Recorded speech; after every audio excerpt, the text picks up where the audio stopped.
Hi, and welcome to the SEO podcast, Unknown Secrets of Internet Marketing. My name is Chris Burris, owner of eWebStyle.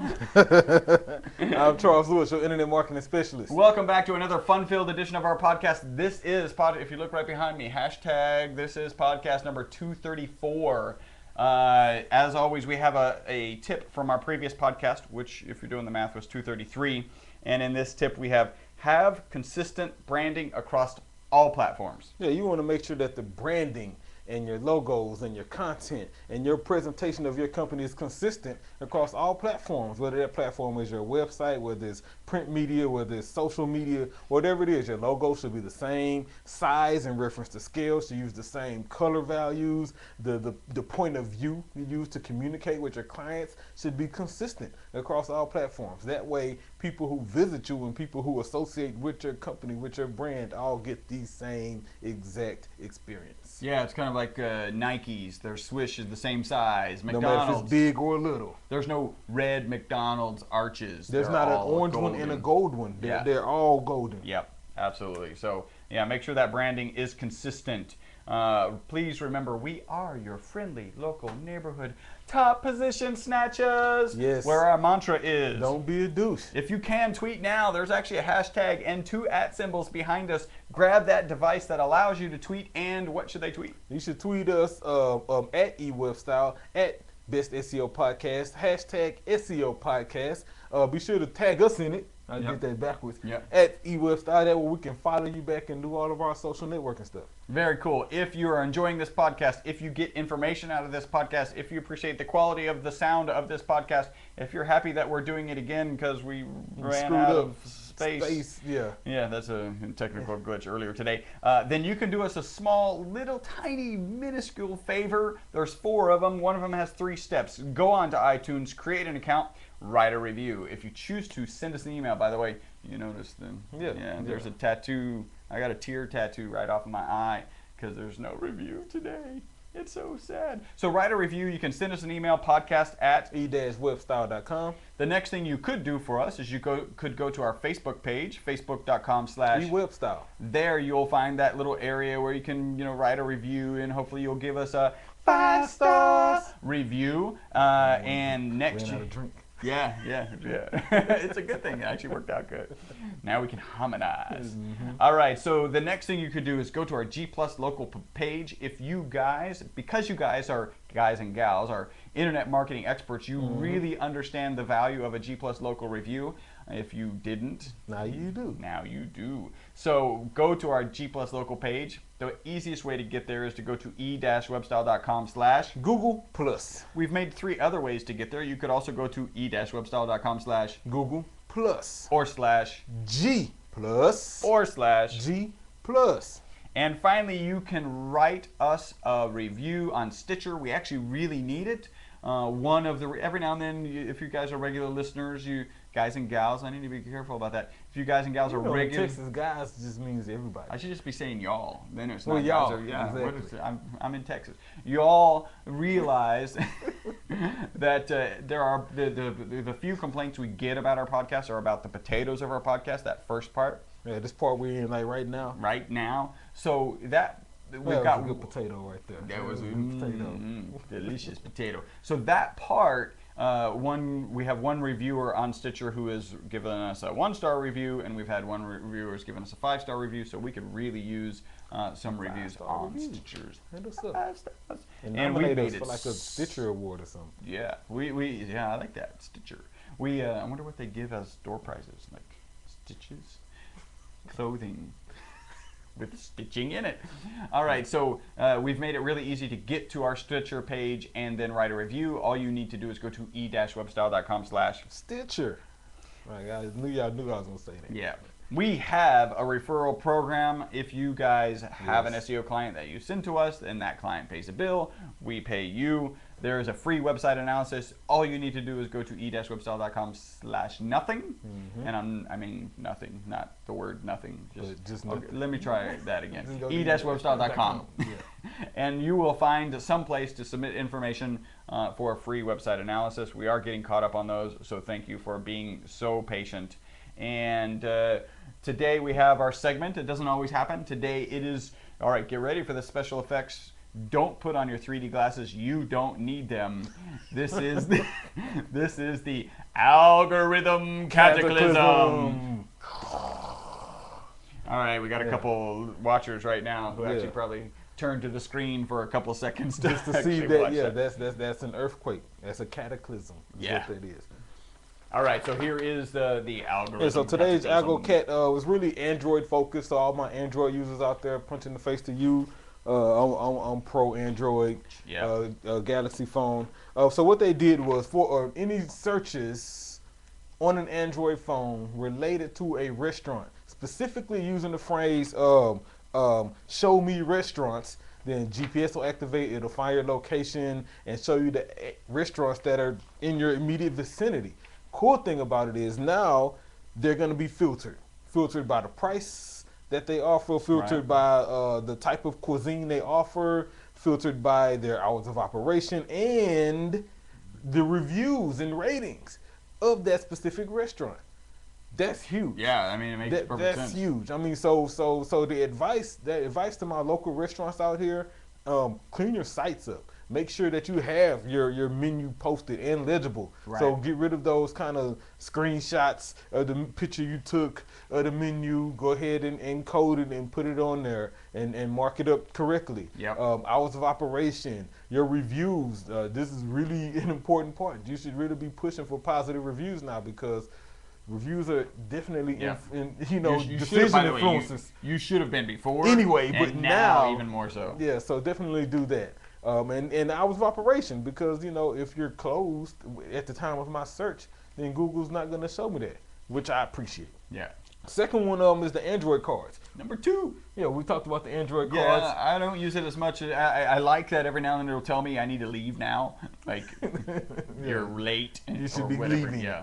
Mm-hmm. I love them. Yeah. I use them all the time. It seems like the more I use them, the more I get, and they're kind of scary. Yeah. Right? Because it's like you're gonna miss the game. It's like, oh. Appreciate that. Yeah. Like it's I wasn't watching the game. Like it's a buddy, and you're like, but wait a minute, that's my phone. How did you know I'm not watching the game? Yeah. And I'm afraid if I ask it, it's gonna be like because you're at work. But yeah, so anyway, the Android cards, man. If you tap on Google now, you get your Android cards. And so if you're in a big parking lot, this is the AlgoCat, and you don't know where you parked at, or maybe you have the habit of forgetting where you parked at. Get out the car, open up Google Now, tap your card, and it will remember your parking location. And so when that's cool. Yeah. So when you happen to come out the mall on the wrong side and you can't find your car, open up Google Now, tap that same card, Maps will open up and direct you. So what you're vehicle. suggesting is instead of holding up your car remote and walking around I saw a lady doing that. I felt so bad for her too because I almost helped her. Right? But I just knew she wasn't gonna trust me. She was real old. She was out the grocery store, and she literally walked 3 rows that way, 3 rows back this way. Then she stopped and did this basket full of groceries. The way you help her is just give me your keys. I'll find your car for you, I'll and bring then your I'll car bring, to and you. then bring it. But that's just I probably would have went to jail. That's just not gonna work. I don't. Yeah, and by the way, my wife needs that card desperately. Her sense of direction is so wrong. So imagine this: if I walk out of a store in the Galleria and I'm trying to figure, Galleria is big. I think everyone knows the Galleria, and I'm trying to figure out which way I need to go, but I don't remember. Mm-hmm. I ask her, and then whatever direction she says, I go the opposite way, because she's so highly inaccurate, so consistently inaccurate. It's more accurate than just guessing 50-50, like by a long shot. So, which is actually makes her more accurate. Exactly. Kinda, yeah. Right? Yeah. If she would just never trust her accurate instinct, at being inaccurate. Yeah. If she would just never trust her instinct, she could go the right way all the time. Like, how hard would it be to know you're always wrong? And so I think I need to go this way, so I'm going to go that way. Yeah. That's got to be rough. All right, so we've got a... she needs some cards. Yeah, we got an email. This is from Will Samuels. Punch in the face to Mr. Will Samuels. He has a very long email, so I'm going to blow through this pretty quickly. He says he wrote a 5-star review a couple years ago. Excellent. Go on to Stitcher if you can. He really appreciates the great audio. Great. We appreciate audio and that you appreciate it, and it's definitely worth the investment, because we certainly don't want to be talking for 30 minutes that you can't understand or hear, or it hurts you. Yeah. Yeah, like podcast 180. Yeah, that was painful. Yeah. He has 2 points that he wants to go through. The moniker is HTTPS site-wide. So HTTPS is the indication on a browser that you're now secure, right? So that you have secure communication between the browser and the server. And so we all know it's encrypted, so encryption takes some time, so it slows it down. So what he went through, what he realized is that if you go onto Facebook and Google and YouTube, they're all encrypted now, right? So they're all HTTPS, so that means the little lock is closed. And in UK, he was confirming that it's in the UK. Yes, we have it here, because he was thinking it might be related to privacy laws, but it's actually across. Across the board. Across the board. So he pointed out that Google has often made changes to their own server, and when they've introduced changes like page speed insights and speeding up its own services, that they've brought those into the algorithm. By the way, PageSpeed Insights is an awesome site. You guys should really go check that out and check the speed of your site out. Yeah, and figure out how to make it better. So from a practical standpoint on Will's web page, which is everynappy.co.uk. By the way, nappy. Yeah. By the way, nappy is a diaper in the UK. They call it a diaper. It's called a nappy. Thought he was talking about my head. Not unless you're wearing a diaper. Then he would be talking about your head, and it would be a party. So what there's no reason to have HTTPS except when you're checking out, right? Yeah. So when you're in a shopping cart, you don't really need to encrypt your diaper products, boxes, diapers, whatever. Only when you're starting to get information that's important. He also did a test, and the slowdown of encryption was only 5 milliseconds. So for that reason, he made his entire site HTTPS, all of them. So now he has secure diapers or nappies. I know that there could be an issue with canonicalization. The Webmaster Tools, he sees more impressions than previous, and he sees a slight increase in traffic, and he actually sees an increase in sales. The improvement could be from the trust, a trust factor, because now the padlock. Now your server's secure. Yeah. Or maybe he's being better placed in search engines, so he doesn't know. They don't do that much SEO. Instead, they concentrate on a good user experience and measure the success of sales, not rankings. By the way, that's extremely important. Yeah, we talked about that in podcasts like 2 and 3 ago. Yeah, so that'd be 32 and 33 or 31. Yeah. The website is everynappy.com. So his question is do we think that e-commerce sites need to switch over to SSL, and is Google ranking the factor based on whether it's SSL, and does it potentially depend on if money ever changes hands? So maybe they do rank a little bit better a site like Every Nappy, because eventually money changes hands versus just a blog site where maybe money probably never changes hands, and vice versa. So they're very interesting observations and very good question. I think the observations too is the fact that YouTube and Google and Facebook and LinkedIn and most of these sites are already secure now because people are logged in. They have active users, right? And so even on your site, let's say everynappy.com, people who just find it through a search, they're not a member of everynappy.com. So there's no reason for you to kind of protect this sort of data.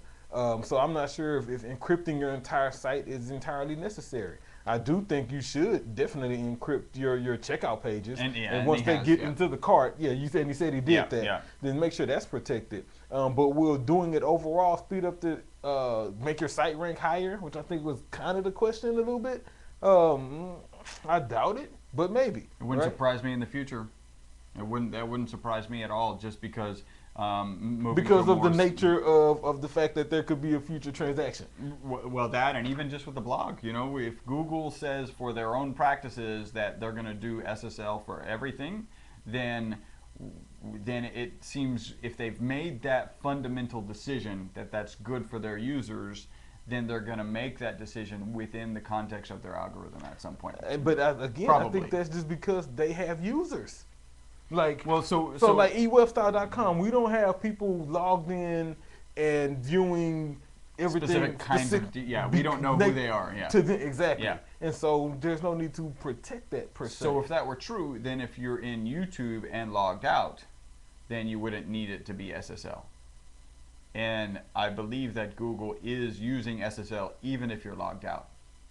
Well, that's because they have so many people, and what's the likelihood of people not being logged in? Well, I don't think that's true, because they could easily say, let's leave it off for people who aren't signed in and leave it on. Now, the counter argument that I'm coming up with, I'll just have an argument by myself, if that's all right with you, is that pretty quickly they search. Yeah. And so that is information that That's could be encrypted. traced to you. Yeah, because, if you're searching like arsenic, Yeah, and pipe bombs ex-wife, and things like that. you want that encrypted, right? Yeah. In general.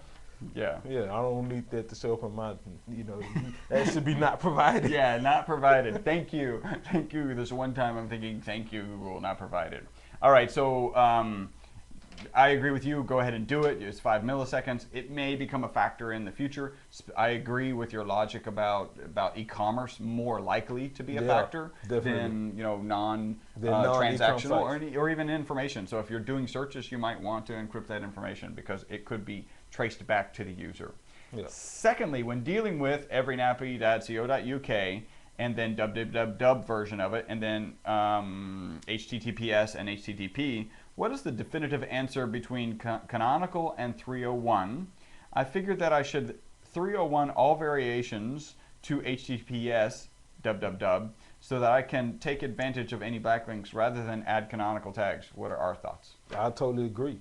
I mean, I think if you're gonna go HTTPS www and that's gonna be your default, that's gonna be the one that you promote and the final destination, then yeah, I would 301 everything else to that. Absolutely. And dead the canonical tags and make that the redirecting source. So that's where all the traffic would go to. I thought of an interesting thing. Often 301s and canonicalization is used within products. Mm-hmm. So like if you can get to a particular product by multiple category paths. Mm-hmm. So, whatever, yes. hardwood and blonde wood and featured product. Yeah. So on sale, whatever the category is. There's a situation where even there you might want to do 301. You just might have to be careful if you're using breadcrumbs, because sometimes the content management system, or in that case the shopping cart, might use the URL to define the breadcrumb to get people back. So I don't know, I just thought that was interesting. Will Samuels, Patoof. I think the biggest thing about that, and then we'll keep it moving, is those 301s are really kind of link focused. Yes. Right? That canonical stuff is more of an issue to fight dupe content. And so in that URL example, if you have a category, multiple categories for the same product, essentially you have multiple pages for the same product that have the same content because it's the same identical content. And then the breadcrumb. Exactly. And so you'd want to do a canonical at that point so you wouldn't have that dupe content issue. And so, keep that in mind when working on that cart. Cool. I've got a little bit of news. We've been a little long-winded, although that email really good is question, content. man. Punch in the face stuff. for Will. The IE button. Let's not talk about that one. Snapchat actually comes out with a way that you can actually chat. Yeah. Because before you could take a picture and send it, and then it would disappear. Now you can actually chat. That's man, they said that was the lady posted a comment. She said when they released that upgrade, because it happened during school hours, she noticed total anarchy at the school. Everyone's testing it out. Just immediately began Snapchatting. Wow, that's interesting. Yeah. It makes me nervous that all the kids are Snapchatting. Like, there's not too many good reasons to need to. There's no good reasons to need to Snapchat. I think there's zero good reasons, like arsenic. Right? Exactly. Yeah, you shouldn't. If you need to remove it after you do it, then you shouldn't do it. Probably shouldn't have done it in the first place. Wow. Okay. So now you can chat on Snapchat. That's kind of whatever. And then delete it and say I didn't say that. Yeah. No, I didn't say that. What are you talking about? All right. And then this was actually pretty cool. I found an article on a device called Nod, N-O-D, and what it is a ring that goes on your finger, and it's a Bluetooth user interface device.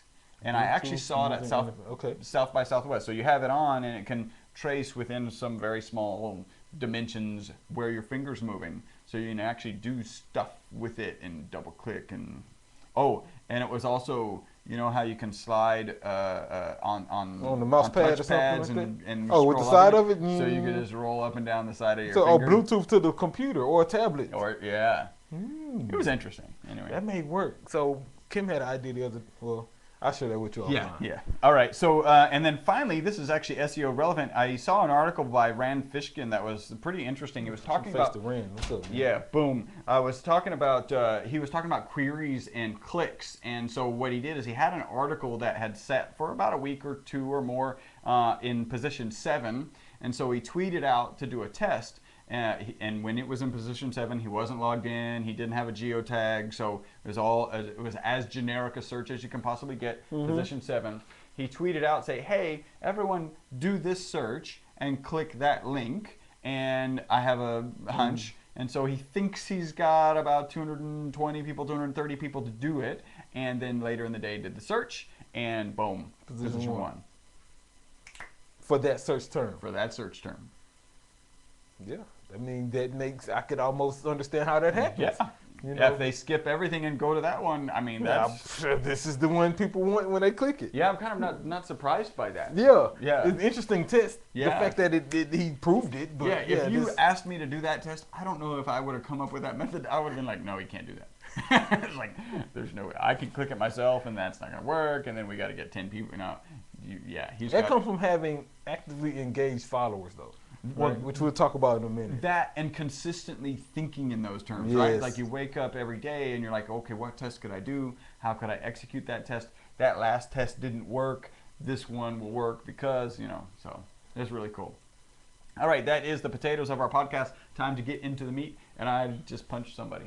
Yeah, punch in the face to, here, you can punch him. Chris Smith. Punch in the face to Chris Smith, Mr. man. Smith. Yeah, he posted this article on Search Engine Land. Actually, article called 10 Pro Online Reputation Management Tips for Local Businesses.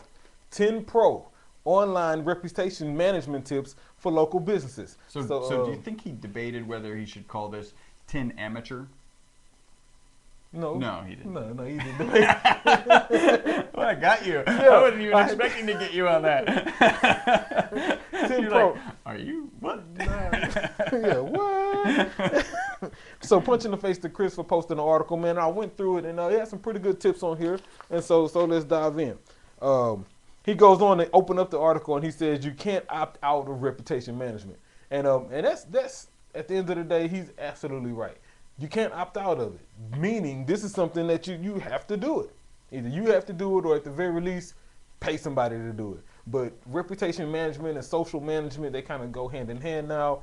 It's just something that has to get done. You need people out here watching your brand, watching the comments, watching the reviews, responding to people, making sure that everything involving your company and your brand is reputable and on point.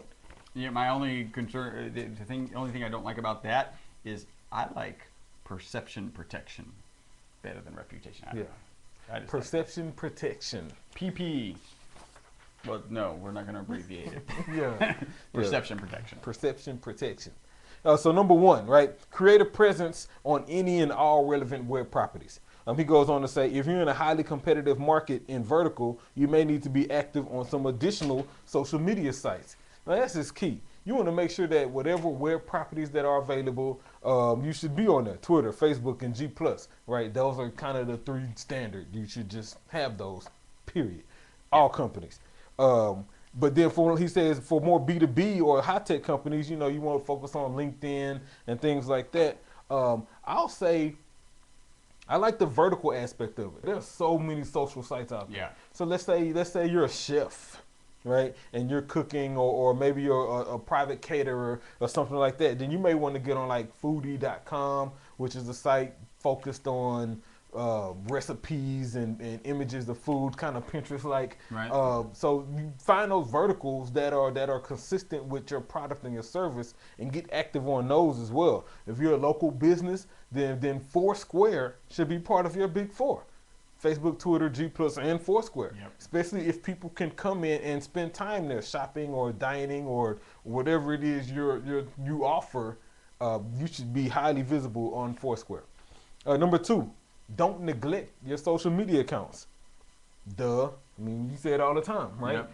if you have a Facebook page and you don't have a Facebook page, and if you don't have a Facebook page, you should have a Facebook page. And then be active. And then be active. Rule number 1, be active. Rule number 2, if you don't have one and don't have time, make one anyway. Rule number 3, see rule number 1. Yeah, be active. I'll say community. He says merely having a Twitter, Facebook, and G Plus account page is insufficient. Exactly. I'll say communicate with people. Right? When you see people following you, especially new followers, engage them, but not with the kind of default auto response, hey, thanks for following me, I'm the bomb, check me out. No, because they already followed you. So they probably already kind of think that. Instead, engage them. Appreciate the follow. Can I help you with something? What are you working on? I do this. Are you doing that? Engage in some kind of communication and follow up with people. If they retweet you, thank them for that retweet. If they follow you, follow them back. If they ask a question, answer it. Really? Yeah, really. Keep people engaged, because people, not only will they appreciate it, but their followers and your followers and everybody else who's paying attention will see that activity as well. Number 3, consider your brand's products. I really like this one. This might be our tip. Sometimes you have a big enough brand or a popular enough service or product that it could deserve its own Facebook sort of branding. Page, yeah. Exactly. Yeah. And the example I wrote down was the NBA, right? Yeah. NBA is huge, but when you get on Twitter, they have NBA TV, they have @NBA on TNT, then they have @NBA, right? They have all these different Twitter accounts being managed by different people, all with the same goal, and that's to provide you information about the NBA, just in different platforms. Right. And so if you have a product, maybe you have the best beignets right in Houston, right, and it's a popular deal, then it may be worth creating a Twitter account for that. It may be worth doing a fan page just for that particular product, and then bring over your consistent branding to let them know that it is you. McDonald's does it as well. Yeah. When they release like the McRib, they go with the McRib microsite. It has its own everything, and it's all based off of McDonald's. And so you know, consider your small brands. Same golden arches. Exactly. Number 4, protect individuals associated with the business. And he's basically saying develop a strong social media presence for your founders or execs or the owners, right?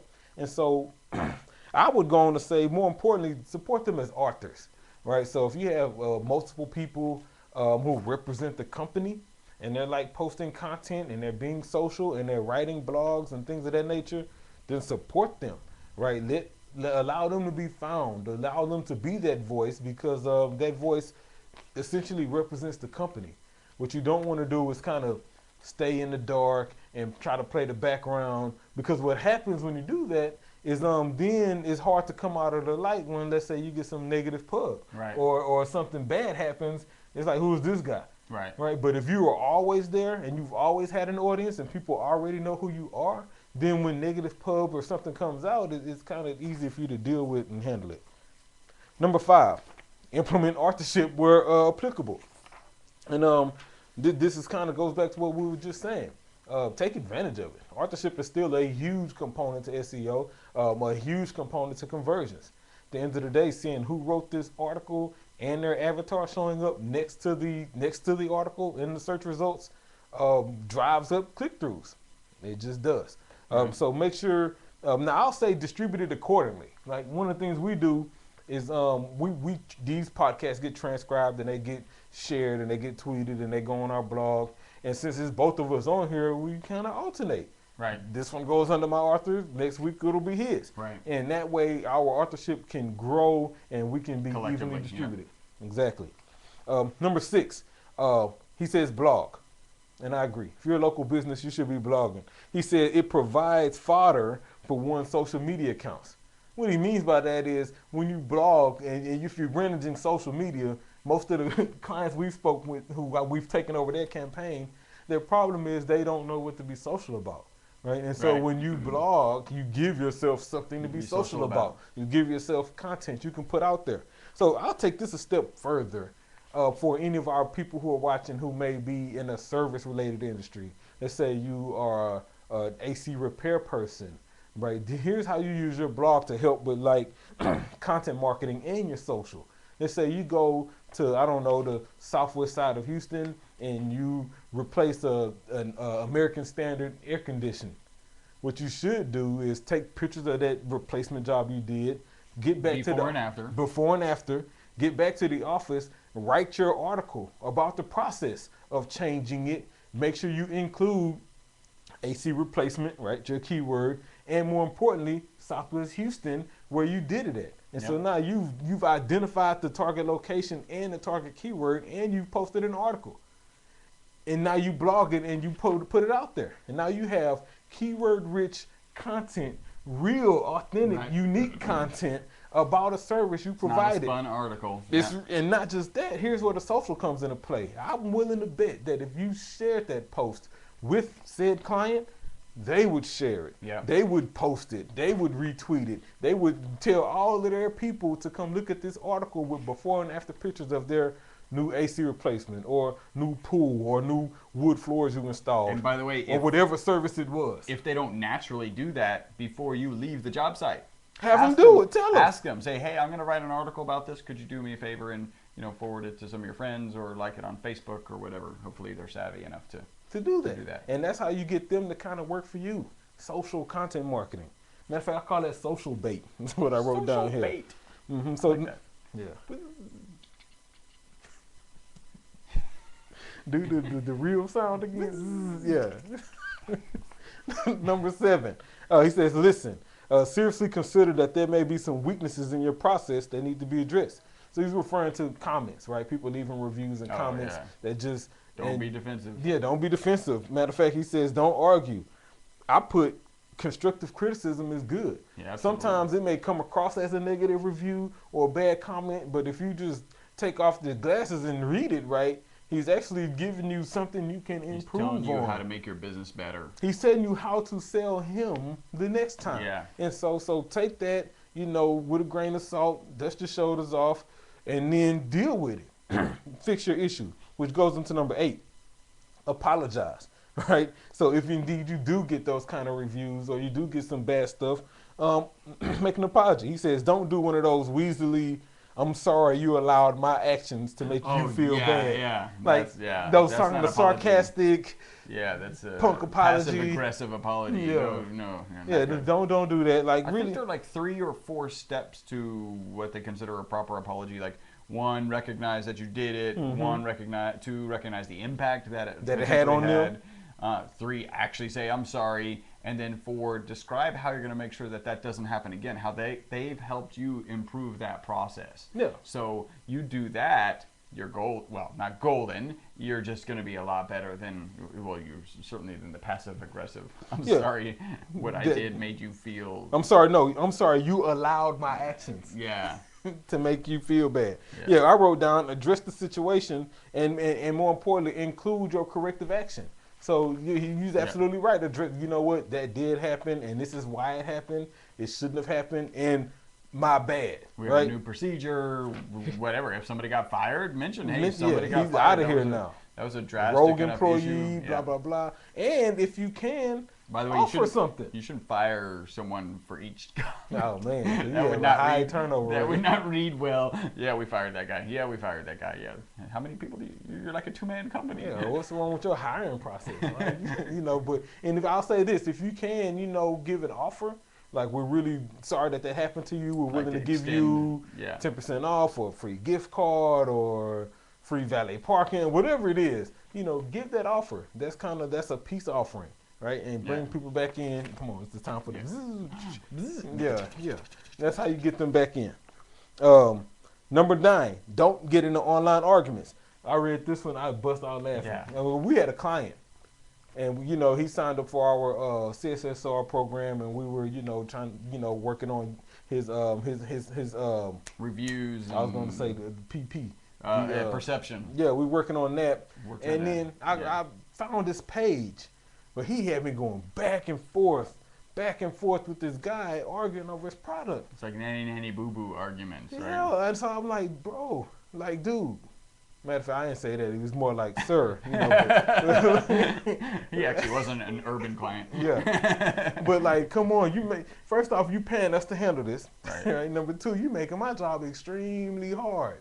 because you have back-to-back posts arguing. Like, don't argue, because contrary to popular belief, you are wrong in online arguments. Even if you're right, you're wrong when it's online. I always like this.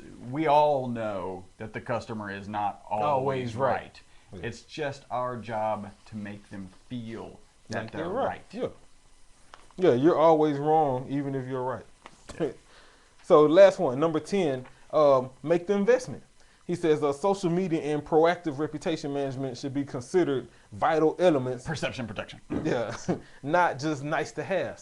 And he's absolutely right.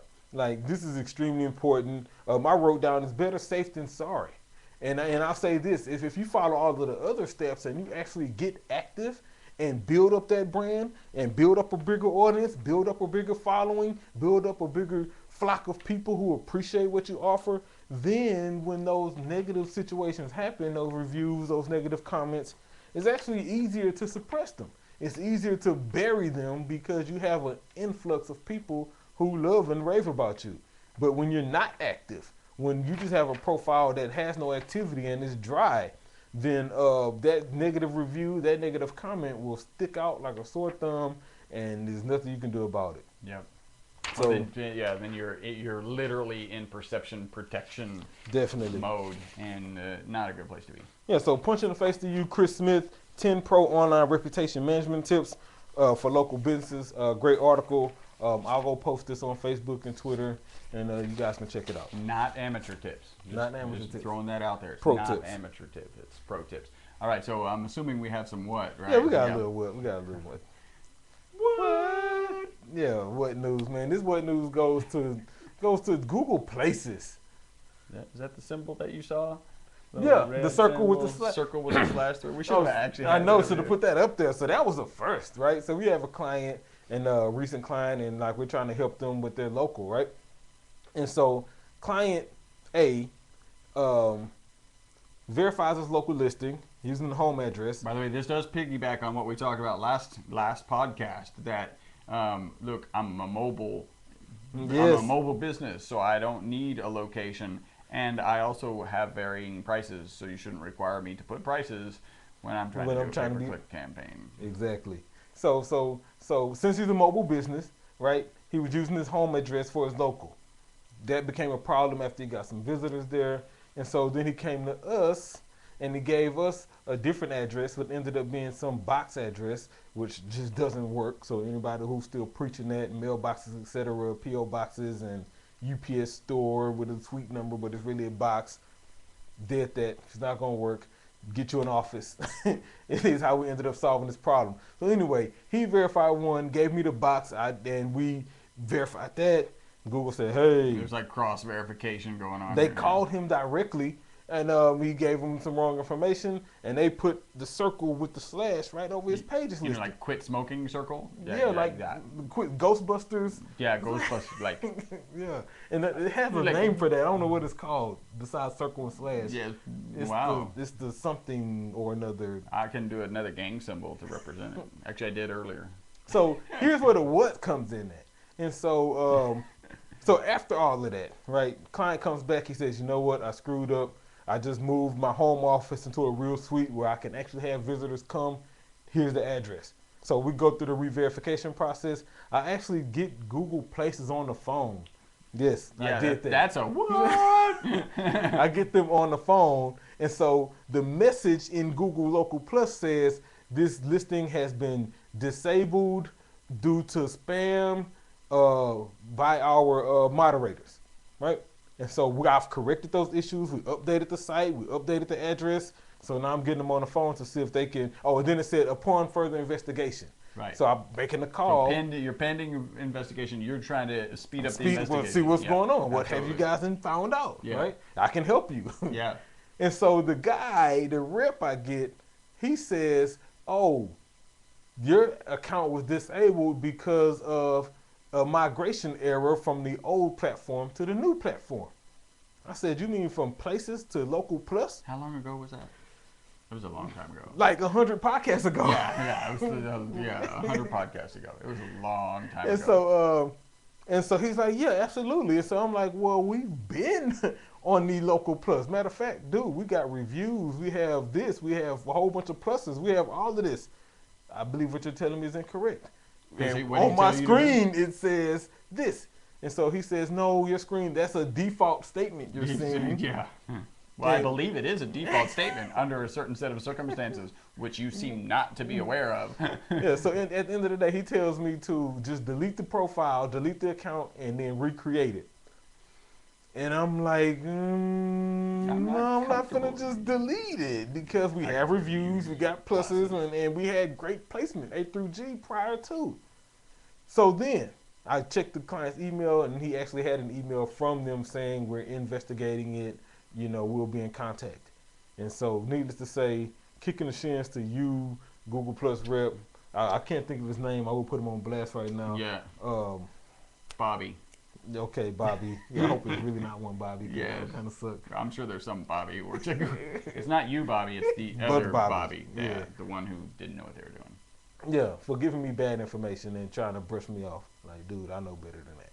Yeah. So one small moral of the story is, in fact, if Google tells you to delete a G Plus Local listing, think about it. Yeah. Think about it long and hard. Depending on, if you just created it, whatever, it doesn't matter. But if you've got reviews on there and pluses and activity and posts and all this other stuff going on, people in your circles and all of that, yeah, just call back and don't get Bobby. Yeah.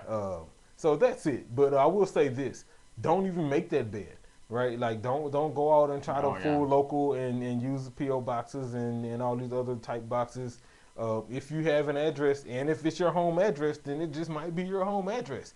And just expect, what potential repercussion comes with that. Right. You might get visitors. But, you can't do that. Yeah. Don't you can't do that. Don't mess with G Plus Local. All right. That it? That's it. This has been podcast number 234, the most popular internet marketing podcast in the known universe. That is because of all you all. Thank you so much for tuning in. 9,000 downloads a week, 83 different countries. You guys all rock. And if I knew more than 4 languages, I'd try and do them. Yeah, I can say hi in at least 3.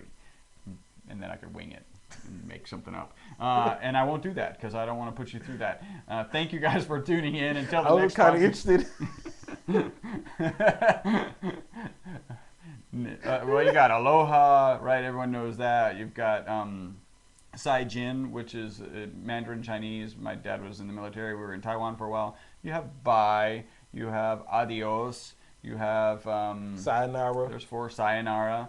And I'm sure ciao. Deuces. Ciao. Ciao. Deuces. Caps. No, that's not it. That doesn't work. All right. Until the next podcast, my name is Chris Burris. I'm Charles Lewis. Bye-bye for now.